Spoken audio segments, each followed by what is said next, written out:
What's good, y'all? You Dub back here again, here in 2019. Let's get it for what's left of it, anyways. And we bringing y'all second installment of legendary MMA matchups that we never got to see.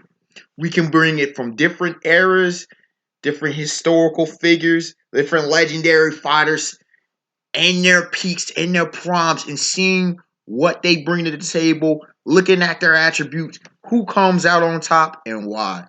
In this matchup, coming in from the left side, arguably, if not the greatest defensive fighter in boxing history,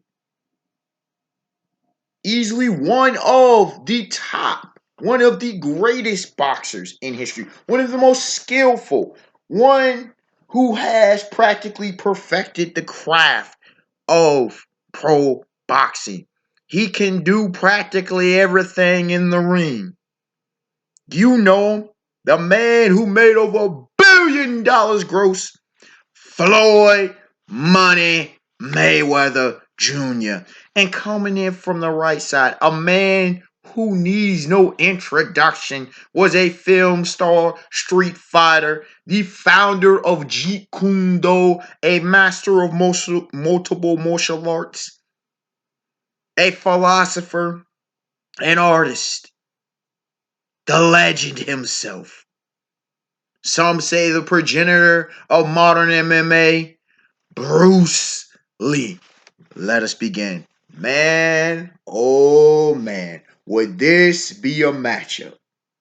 Would this be a matchup? See, unlike my first one, which would happen more than likely in the heavyweight division, maybe light heavyweight, depending on the situation, probably heavyweight division. This matchup right here, my guess is probably the featherweight division for both of them. But man, who would not pay to see this? You got two who many argue the GOATs in their own respective rights, going at it in their primes, bro. Come on, man. And some can argue maybe we never even saw Bruce Lee in his prime, which is insanity. But in case y'all don't know how I get my structure from death matches, still gonna bring it in to MMA, except for a few tweaks. We have three major categories, and under each category, there's a subcategory. I always begin with the attack category. And under the attack category, you got strength, which is physical lifting strength, which more so only affects with grappling, but it's something to take into consideration. It isn't usually the predominant reason as to why someone wins, but it's something to take note of. It is something that is legitimate in a fight. Second is speed, the combat speed, what someone, how fast someone moves, how fast someone hits, and those things of that nature, striking speed and all that. Third, techniques, okay, which are self-explanatory. Fourth, destructive capacity / power. All right, punching power, striking power, things of that nature. Obviously, if we're talking about a straight up grappler, how destructive are his techniques? When he brings a man down or a woman down, depending on who the fighter is. When it comes to strength, neither focuses on strength. We both know this. But I would have to give the edge definitely to Floyd. We've seen Floyd face off time and time again against bigger fighters, and he would be the bigger fighter in this fight. He's fought as heavy as 145. Bruce Lee bulked up from at most, I think 140s at most. Okay, don't quote me on that. I was looking up on that. He bulked up for certain later movies. But he was on the lighter side. So Floyd, being a bigger man, being a stronger man, takes his clear advantage. Now, when it comes to speed, Floyd is known for speed. It ain't no joke. And most people would be faster than, but we're talking about Bruce Lee, whose whole thing is about speed. It's kind of crazy. It's like, let's say if you were to bring in characters like in One Piece, right? And you had Straw Hat Monkey D. Luffy versus Admiral Kizaru Borsalino. Well, Borsalino's faster than Luffy, even though Luffy's a speedster himself. That's like, let me see, shoot. Who's faster, Muhammad Ali or Sugar Ray Robinson? Muhammad Ali's known for speed. but many could argue that Sugar Ray was actually faster. You see what I'm saying? Just because you're faster doesn't mean you're necessarily the creme de la creme. And it's not like Bruce Lee's speed will blow Floyd away, but he definitely is going to land some blows because of his speed. So I got to give the edge to Bruce on that one. When it comes to techniques, Floyd, I mean, we'll get more into fighting styles. Floyd's got everything in a boxer's arsenal. And he might have a few other tricks up the sleeve, maybe a few kicks and stuff. But if we're talking from his boxing standpoint, he's got a whole toolbox. The thing is, Bruce Lee with Jeet Kune Do mixes five martial arts. It's not even a comparison. Bruce Lee has a whole bunch of variety and versatility that he can bring, both in the ground game and the grappling game, as standing or on the ground, even though he's a striker, as well as various forms of different strikes that he could use to potentially try to confuse Floyd. Even though you give Floyd enough time, he's cracking any code. So I got to give the edge to Lee on that one. When it comes to power, I got to give the edge by a bit to Floyd. And it kind of comes back to the strength. Now, this doesn't mean that Lee does not have some serious kicks. And he's got the 1 inch punch. He can hurt a man without question. But Floyd has not folk out. For real, for real. And we've seen what he's done with lighter men. Get him on out of here. He was knocking fools out. People like, why didn't Floyd, they say his broken hands. It's because he kept moving up in weight division and he was fighting world champions. What happened, and while Bruce Lee's not gonna come in this light, it's a good note. What happened when he fought Tension? Tension got rocked, bro. Tension was getting thrown around the ring by Floyd. Bruce Lee being a lighter man, he's gonna be feeling that power. So I gotta go with Floyd on that one. Now, when we call him into the second category, the defense category, we also have four subcategories: reaction time, durability, stamina, and agility. When it comes to reaction time, I gotta say they're on par. I can hear the arguments for Floyd. I can hear the arguments for Bruce.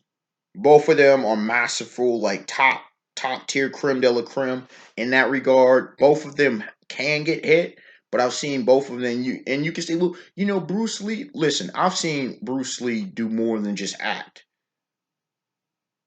and he has people who vouch for him, former fighters, right in their primes, talking about how difficult it was to deal with them. Now, when it comes to durability, I got to give the edge to Floyd.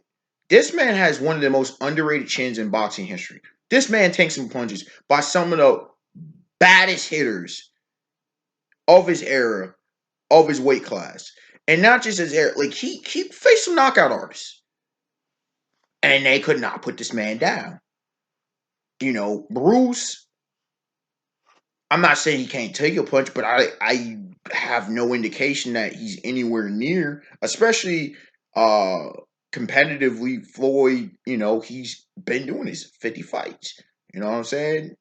At least half of which he was facing absolute monsters. So there you go, or at least monsters in their own rights, right? He made Golden Boy Oscar De La Hoya, who still had knockout power. He neutralized him. A young Canelo Alvarez neutralized the power. You see what I'm saying? You go on and on. Margarito and more. Pac-Man could still knock a dude out. Neutralized him. All right? When it comes to stamina, I can't say, bro.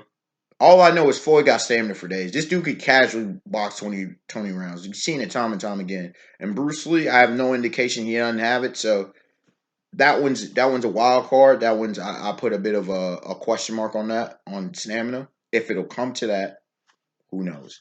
Um, so I think both of them, if we were just going by MMA 5 round fight, I think both of them could survive definitely to the end without getting gassed out. Agility, obviously, bread and butter goes to Bruce Lee. Floyd is agile, but he fights more, you know, with movement, a lot of subtle movement. Bruce Lee, his thing is he's a smaller man in a lot of cases, so he has to rely more on agility. You know, when it comes to the defense, Floyd, I believe, also edges. He edges um, attack. It was pretty much on par. pretty close, pretty even. When it comes to defense, Floyd edges them out. In the last category, you have strategy. Okay. Under strategy, we have this time three subcategories. You have location, fighting style, and fighting IQ. People don't appreciate fighting IQ often for what it truly is and what it fully encompasses in a fight and how much it determines fights. Most of the death matches and other fights I've ever done, fighting IQ has been a major point because I don't generally pick overwhelming odds unless it's a video that might need to debunk something. Location, I don't so much matter. Both of them can fight pretty much anywhere. Their skills are so masterful and their fighting styles don't require location based fighting.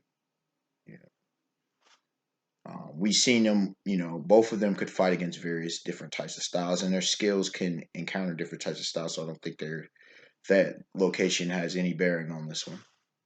When it comes to fighting styles, Floyd mastered infighting. He mastered outboxing. He mastered counterpunching, and he damn near mastered swarming slash brawling. Right. So brawling, that's the one he doesn't. But he doesn't need to usually rely on. But he can do an expert job of it. If you doubt me, go back to his Pretty Boy Floyd days. His first 5, 6 fights. Okay. Um, when it comes to Bruce Lee, Jeet Kune Do, which is some say it's a philosophy, but it is a martial art, and it takes the elements of 5 different martial arts and breaks them out. I know Wing Chun. He has a Wing Chun base.